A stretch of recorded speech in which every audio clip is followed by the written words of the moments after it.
Donc, aujourd'hui, le sujet là, de mon segment de formation, les bonnes pratiques et la gestion diligente du harcèlement psychologique en milieu de travail. Donc, comme on le disait là en introduction, c'est un sujet qui est vraiment au cœur des préoccupations.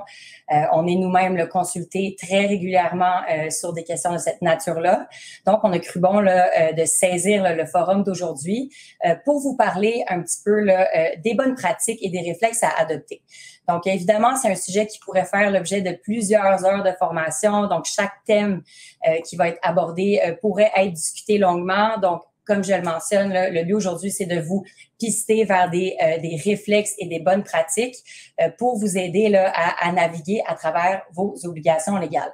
Peut-être autre commentaire préliminaire aussi, la formation là, d'aujourd'hui va être davantage axée là, sur les employeurs de compétences provinciales.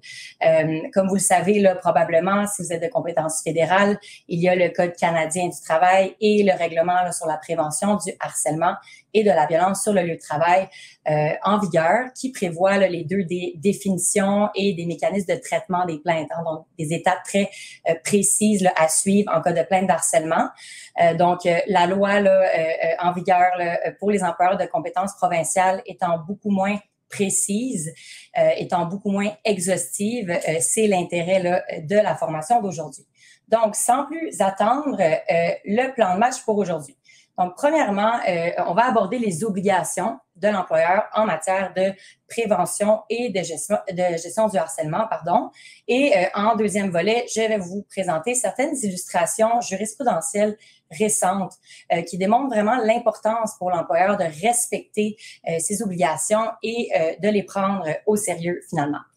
Avant d'entrer dans les obligations légales, je vais me permettre un bref rappel de la notion d'harcèlement psychologique. Donc, peut-être que certains d'entre vous êtes familiers avec la définition, peut-être que d'autres d'entre vous l'êtes moins. Donc, on va faire un bref survol.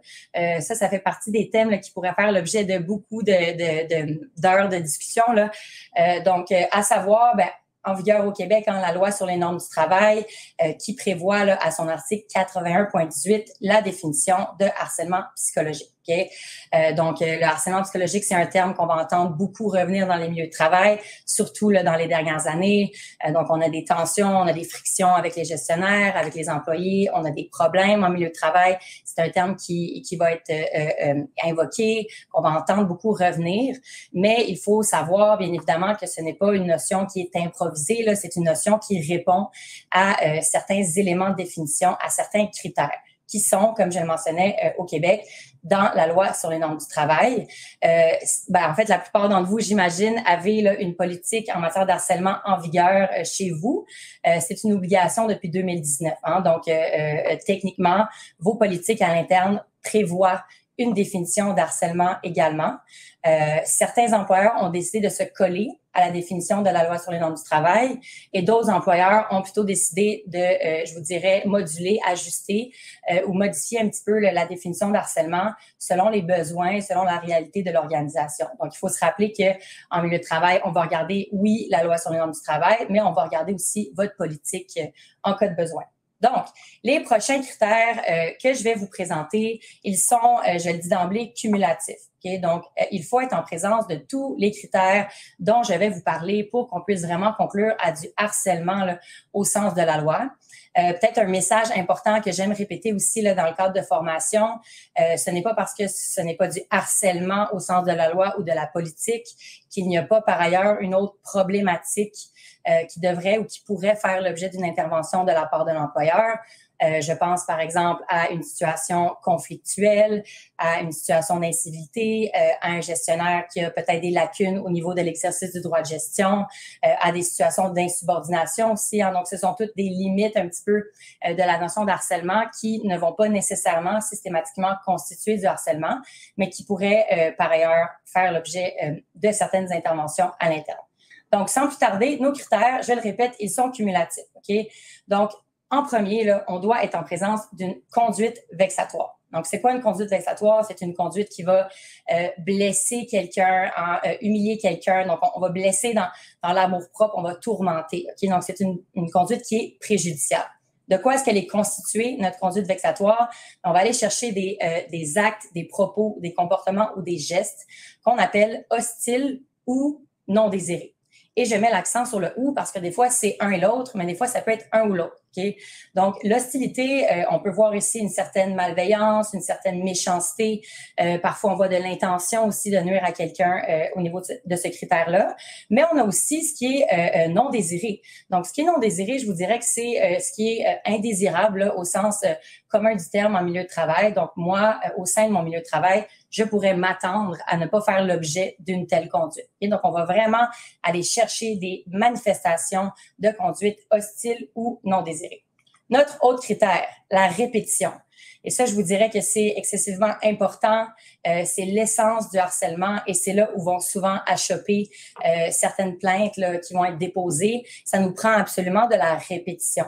Okay? Donc, ce que ça veut dire, c'est qu'en matière de harcèlement, il va y avoir certaines conduites qu'on va, si on les regarde de façon isolée, si on les regarde de façon anodine, qui vont nous paraître effectivement anodines, hein? Donc d'une gravité qui n'est pas particulièrement renversante, mais c'est quand on a l'accumulation de ces conduites-là dans le temps qu'éventuellement, là, on va être dans une trame d'harcèlement psychologique. Et puis souvent, ce qu'on me demande, ce que les clients demandent, ce que les gens demandent en formation, c'est est-ce qu'il y a un chiffre magique, là, est-ce qu'il y a un seuil précis à partir duquel on peut conclure là, que, bon, après un X nombre de répétitions, on est en présence d'harcèlement? Malheureusement, la réponse, c'est non.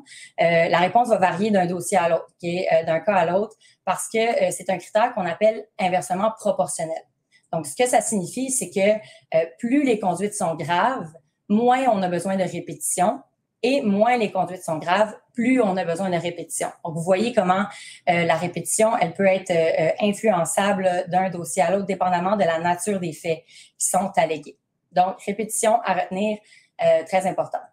Ensuite, la situation doit avoir un impact, une atteinte sur la dignité ou l'intégrité physique ou psychologique de l'employé. Okay? Donc, il doit y avoir des conséquences là, à ce niveau-là pour l'employé. Ce qu'on va entendre souvent, ça va être des gens qui vont avoir perte d'estime de soi, perte de confiance, des symptômes physiques aussi parfois, anxiété, perte de poids, vomissements, des fois on a des arrêts de travail également, donc la personne doit se protéger psychologiquement et être retirée du milieu de travail.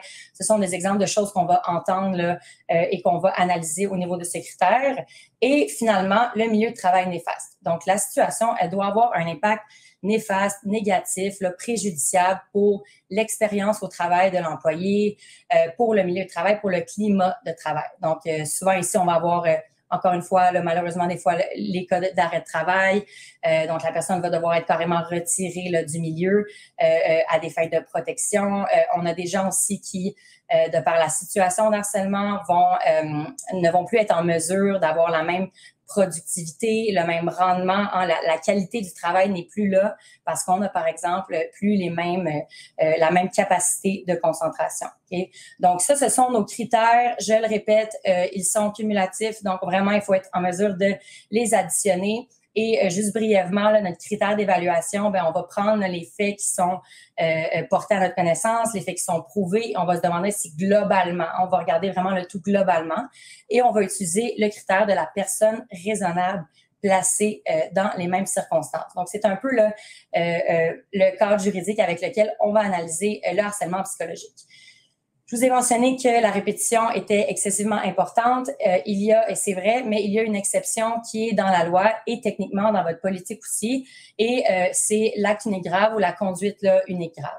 Donc, ce que ça veut dire, c'est que parfois, on a une manifestation d'harcèlement, donc un geste qui a une gravité objective tellement grave là, qu'on n'aura pas besoin de répétition. Donc, la seule manifestation de ce geste va être suffisante pour nous permettre de conclure à du harcèlement sans répétition.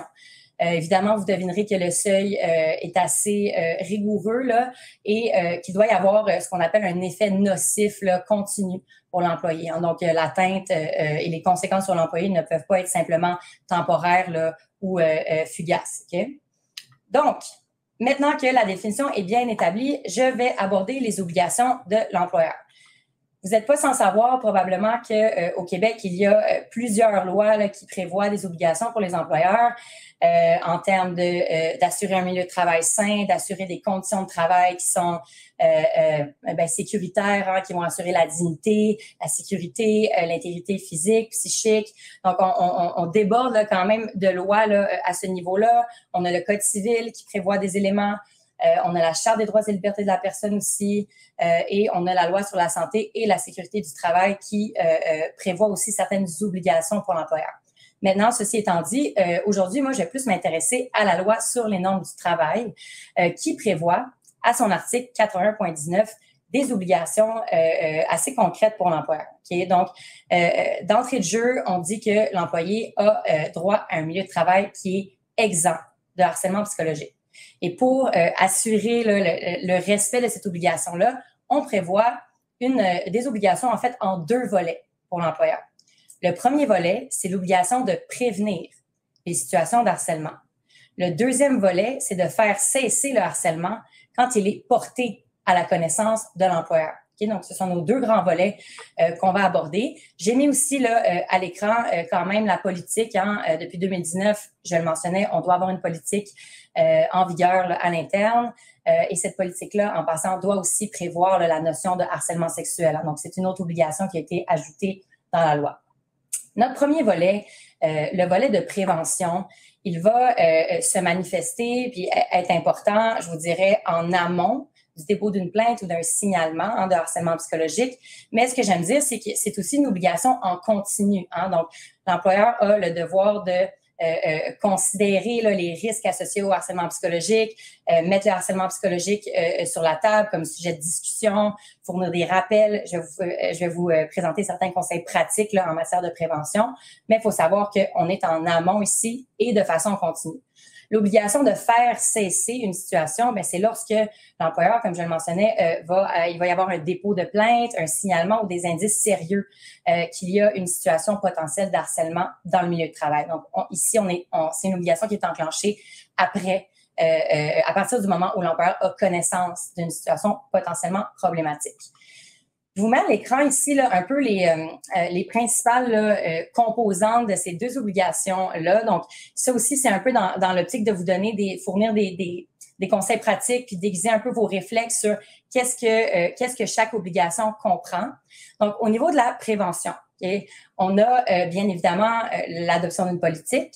C'est assez important. Et cette politique-là doit prévoir un mécanisme de plainte et d'intervention si jamais il y a une situation d'harcèlement. Ça, par rapport à ça, c'est important de dire que il est de jurisprudence constante, c'est très établi que il n'est pas suffisant d'avoir une politique qui va être, par exemple, rangée là, dans le fond d'un tiroir et que personne ne va connaître. Okay? La politique, elle doit être accessible, elle doit être diffusée, elle doit être connue des employés et elle doit aussi être appliquée de façon, je vous dirais, rigoureuse là, par l'employeur. Donc, de là, la proposition aussi des séances de formation, je peux pas là, assez insister sur le bijou là, d'outils de prévention que sont les formations. Okay? C'est une occasion excellente de présenter la politique et de vulgariser son contenu aux employés. Donc, on a la politique, on a les formations aussi également qui sont très importantes. On a le fait de, par exemple, mettre des affiches hein, dans le milieu de travail, des affiches qui vont aborder la civilité, le respect. Si vous avez un programme d'aide aux employés, hein, des affiches qui vont dire, bon, mais quelles sont les coordonnées du programme d'aide aux besoins. Il y a aussi des dépliants qui peuvent être partagés. Donc, ça fait partie là, des mesures au niveau de la prévention qui peuvent être très utiles. Outiller les gestionnaires, ça, c'est excessivement important. Ce que j'ai l'habitude de dire à nos clients, c'est que les gestionnaires, ils sont en première ligne. Hein. Ils sont dans les équipes, ils sont sur le terrain habituellement. Donc, c'est eux qui ont le pouls du climat de travail, c'est eux qui ont le pouls de comment va l'équipe, est-ce qu'il y a des tensions, est-ce qu'il y a des problématiques. Et souvent, dans les dossiers d'harcèlement, on va poser des questions, puis au fil de nos questions, à force de gratter un petit peu, on va finalement réaliser qu'il y avait plusieurs là, gestionnaires ou personnes là, dans l'organisation, représentants d'employeurs, qui étaient au fait de la situation et des fois depuis plusieurs mois, plusieurs années. Okay? Donc ça, c'est bien important.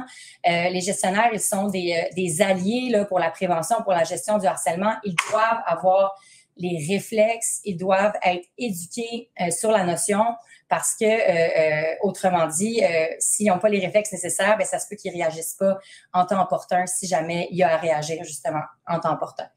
Enfin, finalement, là, être à l'écoute des facteurs de risque. J'aime bien là, le mentionner. Un facteur de risque, c'est un facteur, un contexte, une situation qui va mettre à risque vos obligations. Okay? Donc, il va vous mettre à risque du point de vue de vos obligations légales. Et ce qu'on conseille, c'est d'être particulièrement vigilant quand vous êtes en présence de certains facteurs de risque et d'être encore plus à l'écoute, en redoubler de prudence et vraiment ici prendre le pouls des équipes. Je vous donne un exemple, quand on a des grosses réorganisations, restructurations, parfois ça peut être des situations qui vont être anxiogènes pour le personnel, hein, les gens vont être plus à cran et c'est propice, c'est un terreau fertile à des tensions entre les employés et à certains débordements.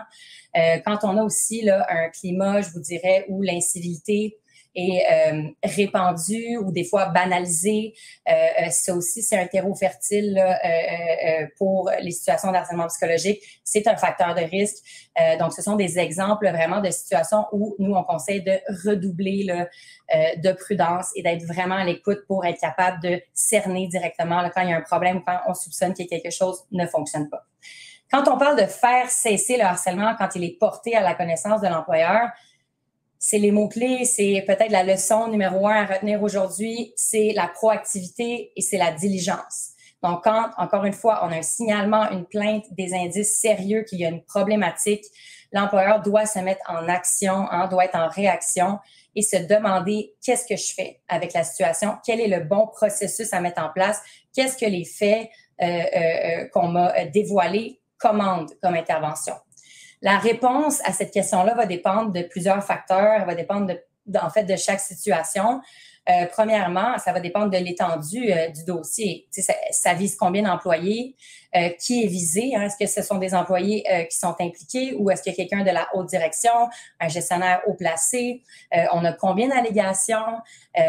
Les allégations, les faits remontent à combien d'années hein, au niveau de la difficulté d'aller chercher la preuve?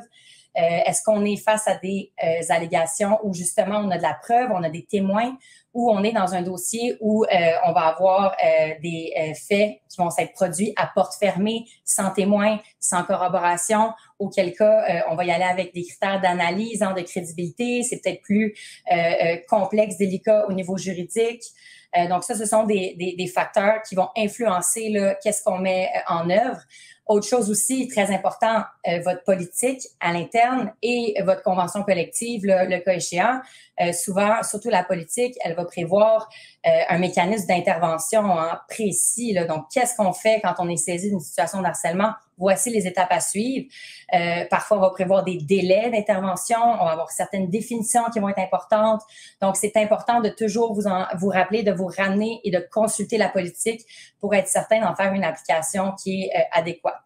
Finalement, dépendamment du processus qu'on met en place, hein, on peut avoir une facilitation, on peut avoir une médiation, on peut avoir une analyse de recevabilité et dans beaucoup de cas, on va avoir une enquête. Hein, donc, on va mener ces processus à terme. Et dans le cas d'une enquête, par exemple, on pourrait dire, ça commande des mesures, hein, ça commande l'imposition, la prise de mesures, soit disciplinaire ou administrative. Donc, ça va être important là, de faire les bons choix et de prendre les mesures appropriées pour faire cesser, par exemple, le harcèlement, si harcèlement il y a. Évidemment, quand on pense à mesures, notre esprit va directement à disciplinaire, mais il peut ressortir d'enquête, par exemple, toutes sortes de mesures là, qui seraient appropriées de prendre. Je vous donne des exemples. Un besoin de formation, ça ressort beaucoup des enquêtes. Parfois, on a des gestionnaires aussi qui sont mal outillés, hein, qui ont des lacunes au niveau du droit de gestion, certains débordements. Hein, on a besoin d'un coaching au niveau de la gestion des émotions. On a besoin d'un coaching de gestion carrément. Parfois, on va recommander aussi des médiations après des enquêtes. Donc, il y a toutes sortes de mesures qu'on peut mettre en place, mais à retenir la diligence, l'action. On se met en action là, et on évite de faire dormir là, des plaintes ou des indices sérieux d'harcèlement sur le coin d'un bureau là, pendant des délais indus. Conseils pratiques. Donc ça, je vous ai mis là à l'écran quelques conseils pratiques que je conseille là, moi-même aux clients et qui, franchement, aident beaucoup là, au niveau de l'obligation de prévention. Et donc, encore selon le principe que la politique de l'employeur doit être connue, elle doit être accessible, elle doit être diffusée et elle doit être appliquée. J'ai prévu certaines choses qui vont vous aider là, dans cette direction-là. Donc, en cas d'embauche, nous, on recommande souvent d'intégrer la politique d'harcèlement psychologique dans la trousse d'arrivée, dans une trousse d'embauche des employés, avec une confirmation de lecture, de réception, peu importe, mais où on a vraiment la signature ou la confirmation que la personne a pris connaissance de la politique et à quelle date finalement. Ensuite de ça, on recommande de faire des rappels périodiques de l'existence de la politique par courriel. À vous de déterminer la fréquence selon la taille de votre organisation, selon vos besoins, mais c'est jamais mal vu de rappeler l'existence de la politique. Si jamais vos employés n'ont pas accès à un courriel, on peut afficher la politique sur un babillard, hein, on peut prévoir un point spécifique où il va y avoir des copies de la politique. J'en parlais tout à l'heure, les séances de formation excessivement importantes. Donc, on va prévoir des rafraîchissements de la formation. Hein, si on a un lot de nouveaux employés, de nouvelles arrivées, si ça fait plusieurs années hein, qu'on n'a pas parlé d'harcèlement dans le milieu de travail, ça va être bien vu là, de faire justement, d'offrir des séances de formation tant aux employés qu'aux gestionnaires. Moi, ce que j'aime bien faire avec les clients, puis qui est très, je vous dirais, pertinent, là, c'est à l'occasion de la révision de la politique ou du rafraîchissement de la politique. Hein. Donc, on va venir modifier la politique, soit la loi prévoit de nouvelles obligations ou on va l'ajuster selon les besoins, selon les pratiques. Donc, on va, à cette occasion-là, fournir de la formation. Et ça va être l'occasion de remettre le sujet du harcèlement sur la table, mais aussi de parler de la politique, de vulgariser son contenu aux employés. Et ça va être après ça un petit peu plus compliqué là, de prétendre qu'on ne connaît pas la politique. Ce qui arrive, hein, c'est une situation à laquelle on est confronté parfois, des employés qui vont se voir rencontrer en enquête ou se voir imposer certaines mesures en disciplinaire, par exemple, et qui vont alléguer qu'ils ne connaissaient pas la politique ou même leurs obligations en vertu de la politique. Donc, ça, c'est des mesures qui sont bien pratiques. Dans les formations, moi, j'aime toujours dire, on prévoit une liste de présence hein, de qui était là avec la date de la formation. C'est un bon outil là, en cas de besoin. Dépendamment aussi de la taille de votre organisation, peut-être que vous allez vous dire, c'est beaucoup demandé là, de faire des formations, par exemple, annuelles ou périodiques. On n'a pas les ressources, on n'a pas le temps. Ce qu'on peut faire, c'est enregistrer du contenu de formation. Hein. Donc, quelqu'un va carrément se filmer ou peu importe avec un PowerPoint au soutien, par exemple. Et ce contenu va pouvoir être diffusé, dans le fond, en cas de nouvelles arrivées ou en cas de rafraîchissement périodique là, de la formation dans le milieu de travail. Autre chose aussi que j'aime bien dire, c'est quand on a des événements là, particuliers en vue au sein du milieu de travail, on peut faire des rappels. Hein. Donc, l'exemple que j'ai mis à l'écran, c'est la fête de Noël, donc la fête des employés, une fois par année. Là, donc, on va dire, bon, on va faire un rappel de courtoisie, hein, on va remettre le sujet sur la table et vraiment faire un rappel de courtoisie sur la civilité là, dans des contextes similaires. Finalement, en cas de plainte, et ça, c'est quelque chose qui est excessivement important et c'est une des leçons aussi à retenir aujourd'hui, c'est la documentation du dossier. C'est essentiel, c'est un outil pour vous si vous avez à gérer une plainte d'harcèlement. Quand on est dans le moment, ça peut paraître, bon, la mémoire est fraîche, hein, on se souvient de tout, mais dans l'éventualité où on devait se retrouver devant un tribunal, par exemple, et qu'on devait faire la chronologie des interventions dans 1 an, dans 2 ans, dans 3 ans, on va pas se souvenir de on a dit quoi, à qui, quand. Donc, moi, je recommande vraiment de documenter la chronologie des interventions, qu'est-ce qu'on a fait, quelles décisions ont été prises, si on a eu des rendez-vous, des rencontres importantes, des conversations importantes, ça a été quoi l'objet de la conversation, la date, qui était présent, si on a, excusez-moi, si on a certains délais aussi dans le traitement, dans une enquête, par exemple, on veut vouloir documenter, bon, mais c'est dû à quoi ces délais-là? Est-ce qu'il y a des vacances? Est-ce qu'il y a quelqu'un qui est en arrêt de travail? Donc, c'est vraiment un outil qui va être utile pour vous là, en cas de plainte, finalement.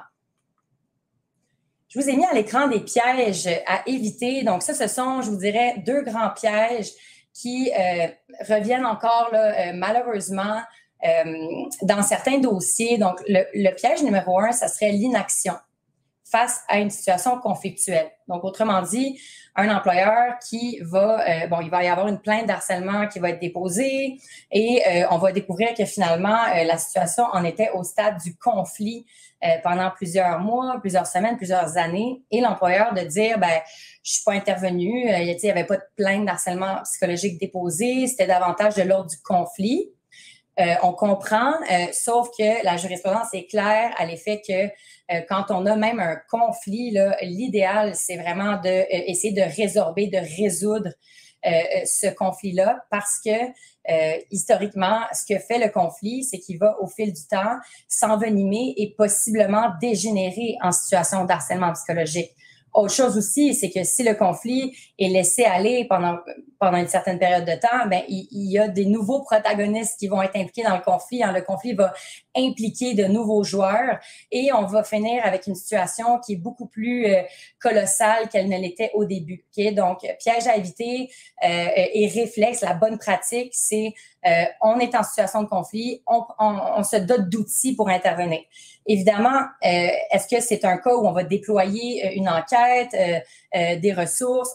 Pas nécessairement. Hein? On peut moduler l'intervention selon la situation. Par exemple, en cas de conflit, moi, je pense à une facilitation ou à une médiation. Hein? Donc, s'asseoir en présence des gens impliqués avec un tiers neutre, avec un gestionnaire aux besoins, avec des accompagnateurs aux besoins pour vraiment parler de ce qui ne fonctionne pas et trouver des pistes de solutions, des pistes de collaboration pour améliorer comment ça se passe dans le futur dans le milieu de travail.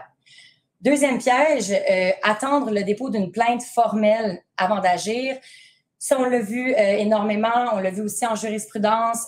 Donc, des employeurs qui vont, je vous dirais, avoir le réflexe de dire, j'ai aucune plainte formelle qui est déposée. Je vais m'en tenir à ça. Je vais attendre que ça passe au stade de la plainte formelle. La bonne pratique, c'est encore une fois de réagir et de faire preuve de diligence quand on a des indices sérieux là, ou un signalement qu'il y a du harcèlement psychologique, même s'il n'y a pas de plainte formelle, par exemple à l'aide de votre formulaire de plainte là, qui est déposé. Donc ça, c'est une leçon qui est excessivement importante à retenir.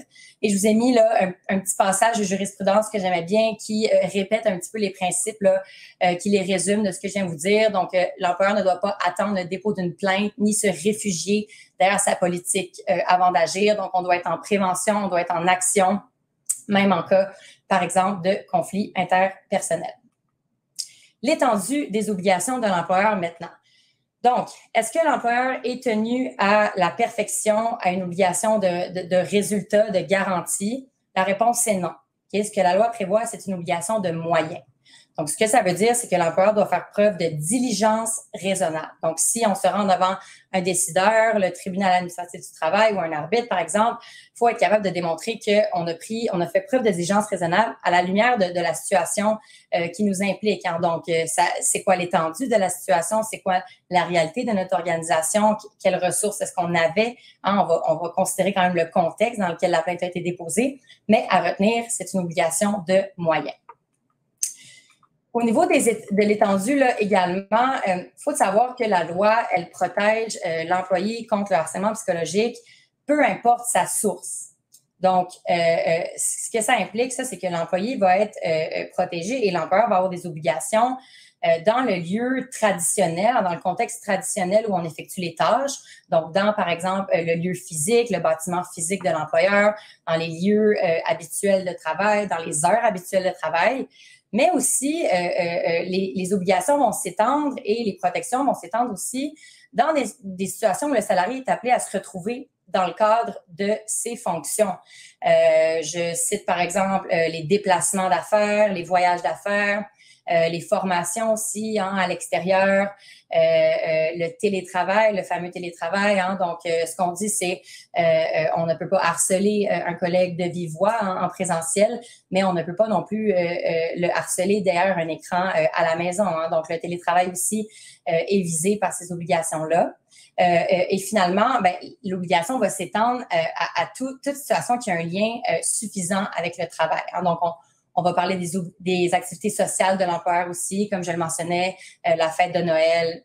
Ce sont là, des genres d'activités finalement qui vont être visées par les obligations. Donc, à retenir, oui, il y a les heures de travail habituelles, les lieux du travail habituels, mais il y a aussi tout un autre contexte dans lequel le salarié va être appelé à se trouver dans le cadre de ses fonctions et dans le cadre duquel la politique et les obligations aussi vont être prolongées. Un petit mot ici sur, encore une fois, l'étendue des obligations légales. Dans les derniers temps, là, on assiste quand même à une multiplication des plaintes dans un contexte où il va y avoir peut-être un croisement entre le travail et peut-être des contextes qui débordent du travail. Donc, c'est un peu un casse-tête là, de savoir comment démêler, démystifier tout ça. La réponse n'est pas facile, je vous surprendrai pas, ça dépend, c'est vraiment au cas par cas, mais on a quand même des indices dans la jurisprudence là, sur jusqu'où peut aller l'employeur dans son intervention, dans son pouvoir d'enquête, hein, et jusqu'où vont se rendre les obligations de l'employé également. Donc, le principe général, quand on est saisi d'une situation comme ça, c'est que l'employé a un droit à la vie privée et l'employeur n'est pas un préfet de discipline dans toutes les sphères de la vie de l'employé. Okay? Mais ce qu'on va aller chercher, encore une fois, pour être légitimé, d'enquêter, d'agir, hein, d'aller faire la lumière sur une situation, ça va être ce qu'on appelle un lien de rattachement. Hein? On va aller chercher des facteurs de rattachement entre les événements qui sont allégués, les problématiques alléguées et le climat de travail ou la vie là, de l'organisation, les opérations. Donc, il faut vraiment qu'il y ait un lien de rattachement entre les événements et qu'il y ait un impact là, sur le climat de travail ou les opérations. Donc, il y a quelques facteurs là, qui peuvent peut-être nous orienter sur ce qu'on doit considérer. Premièrement, votre politique à l'interne, il y en a plusieurs qui vont prévoir une définition du milieu de travail, du lieu de travail. Donc, elle est à considérer aussi quand on se demande si est-ce qu'on doit intervenir, est-ce qu'on est légitimé d'intervenir. On doit toujours se rappeler d'aller voir nos définitions dans la politique. Et on se demande, bon, est-ce que les événements ont entraîné des conséquences négatives au sein du milieu de travail? Est-ce qu'ils ont nuit aux opérations de l'organisation aussi? Est-ce qu'il est susceptible d'avoir des conséquences négatives pour l'employeur? Est-ce qu'on est clairement dans un cas où l'employeur serait en défaut hein, de ses responsabilités de par la situation? Il y a des contextes aussi, par exemple, des événements qui vont avoir lieu à l'extérieur du lieu traditionnel et des heures traditionnelles de travail, où on va se poser certaines questions pour, encore une fois, déterminer si on a la faculté d'intervenir, est-ce qu'on devrait intervenir.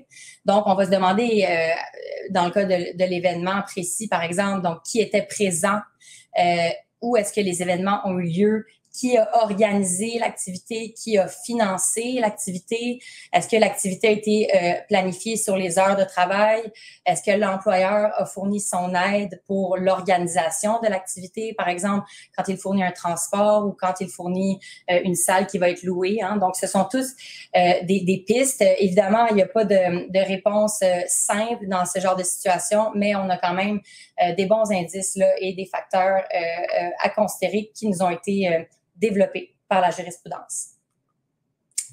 Maintenant, je vais vous parler un peu là, de deux illustrations jurisprudentielles récentes. Encore une fois, là, le but de vous présenter ces décisions-là, c'est d'illustrer l'importance là, des obligations et c'est d'illustrer aussi que quand un dossier se rend devant un décideur, eh bien, la chronologie des interventions de l'employeur, donc ce qui a été fait en prévention, en amont, et ce qui a été fait en aval, donc quand on a un signalement de harcèlement psychologique, donc cette chronologie-là va être analysée par les décideurs. Okay? Donc, le cas d'analyse, je vais en parler parce que des fois, ça semble un petit peu méconnu, mais ce que vont faire les décideurs, et c'est ce qui est prévu à l'article 123.15 de la loi sur les normes du travail, c'est que les décideurs vont se demander, premièrement, est-ce que la personne, le salarié finalement, le plaignant, a été victime de harcèlement psychologique? Donc, pour répondre à cette question-là, on va notamment regarder les critères de la loi dont je vous ai parlé tout à l'heure. Donc, ça, c'est notre premier critère. Mais de façon cumulative, le décideur va se demander si, oui ou non, l'employeur a respecté ses obligations. Et on se rappelle, ce sont des obligations de moyens, de diligence raisonnable. Donc ici, au niveau du respect des obligations, c'est là où vont intervenir tous les moyens que vous avez déployés, tous les processus, tant en prévention que pour faire cesser. C'est à ce moment-là qu'on va les analyser. Et c'est là justement, quand je vous mentionnais, vous voulez que votre dossier soit bien documenté. On est très content quand 2 ans plus tard, on est capable de reconstruire l'histoire et rebâtir l'histoire pour en avoir le cœur net. Donc, ce sont 2 critères qui sont qu'on additionne. Donc, ce qu'on comprend, c'est qu'il y a des situations, il y a des dossiers où on va dire oui, le salarié a été victime d'harcèlement psychologique, mais par ailleurs, l'employeur a respecté toutes ses obligations légales au sens de l'article 81.19 et que finalement, on va conclure au rejet de la plainte. Donc, malgré l'existence de harcèlement. Donc, c'est pour ça que ça illustre un peu le caractère excessivement important de prendre les obligations au sérieux. Je le mentionne, cet article-là dont je viens de vous parler, il est réputé intégré dans les conventions collectives également par l'effet de l'article 81.20. Je vous ai fait un petit peu un topo du genre de mesures ou d'ordonnances, de conclusions qui peuvent être rendues dans un dossier d'harcèlement.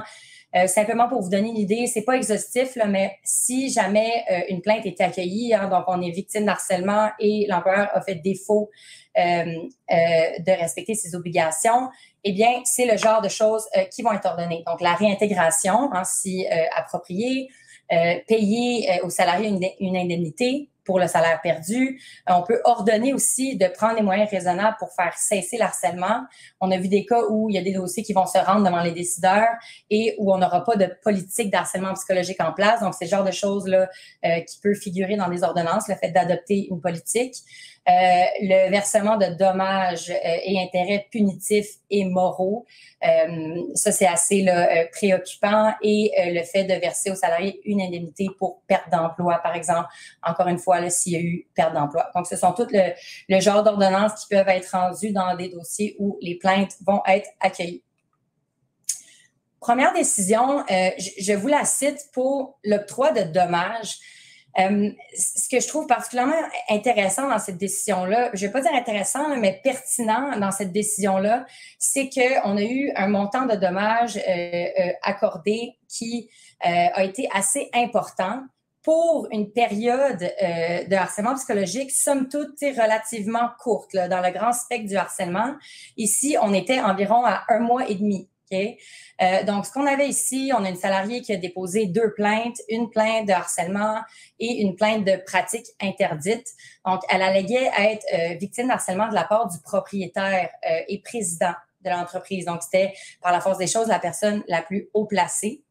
La salariée a été embauchée le 1er juin 2020 et dès août 2020, les rapports avec l'employeur, le président propriétaire, se sont vraiment dégradés. Donc, on a eu des conduites qui sont irrespectueuses, injurieuses.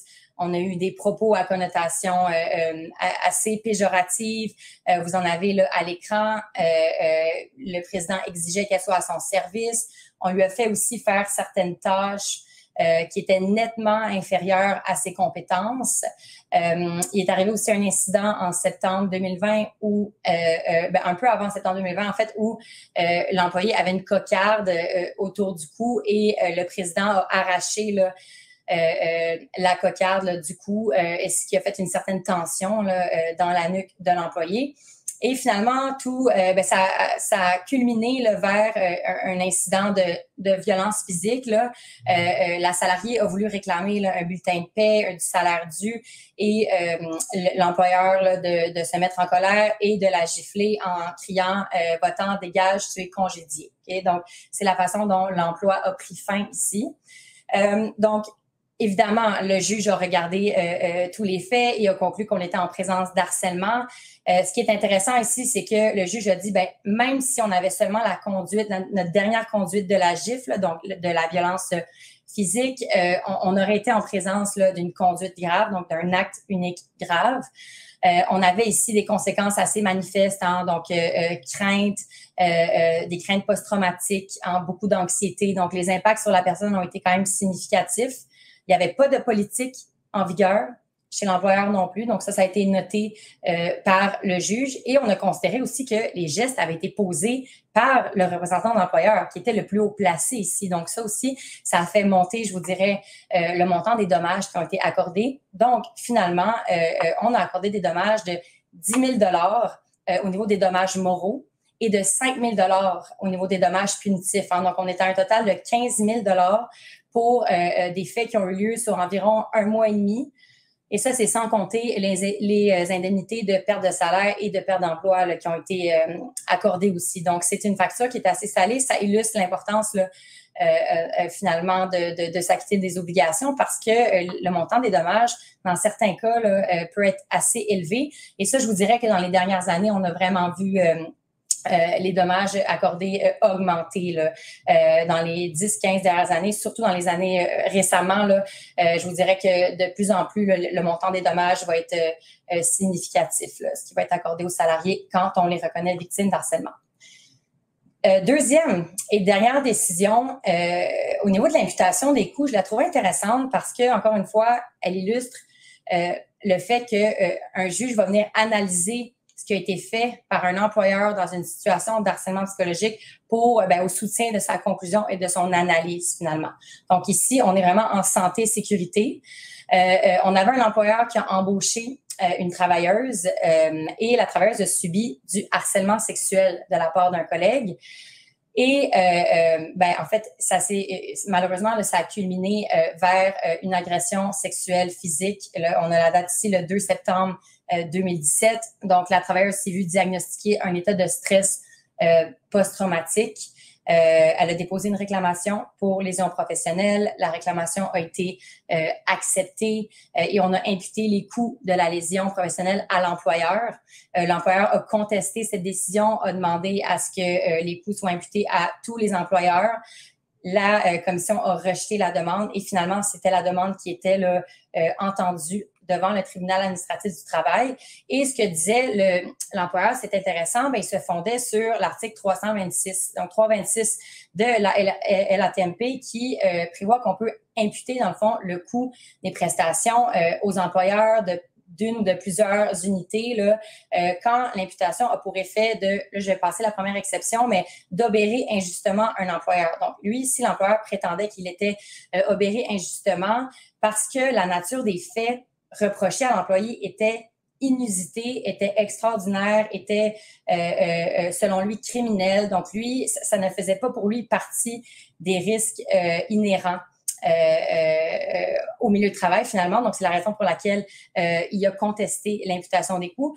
Et finalement, ce qu'on a déterminé, c'est que, puis, je vais le mentionner aussi, l'employeur a invoqué qu'il avait fait preuve de diligence dans le traitement de la plainte, en fait, dans le traitement de la situation de harcèlement. Donc, le juge ici a vraiment analysé la chronologie des événements et a retenu que la travailleuse, bien qu'elle n'avait pas mentionné le terme harcèlement sexuel ou agression sexuelle, avait, selon le juge, dénoncé suffisamment de comportement et avait été suffisamment clair avec l'employeur, avec certains représentants de l'employeur, et ça aurait mérité une intervention plus diligente, plus efficace. Je vous donne des exemples de propos qui avaient été mentionnés en amont de l'agression sexuelle. Donc, on avait propos indésirables et indiscrets, il ne me lâchait pas, il a commencé à me frôler. Hein. Donc, ça, c'est des choses qui ont été dites à certains représentants de l'employeur et il n'y a pas eu de suivi diligent. À certaines occasions, la salariée s'est aussi fait dire qu'elle devait apprendre à travailler en équipe. Donc, finalement, tout ça pour dire qu'au niveau de la chronologie de l'intervention, le juge a décidé que le droit de gestion n'avait pas été exercé de façon diligente et que certains comportements auraient pu être évités. Donc, pour l'ensemble de ces raisons, il a considéré que l'employeur devait demeurer imputé du coût des prestations liées à la lésion professionnelle. Donc, ça complète le contenu que j'avais pour vous aujourd'hui. J'espère que ça vous a été utile. On avait beaucoup de contenu à couvrir en 30 minutes, donc on n'a pas nécessairement répondu aux questions, mais si jamais vous avez des questions, des interrogations, n'hésitez pas à nous écrire. Merci beaucoup.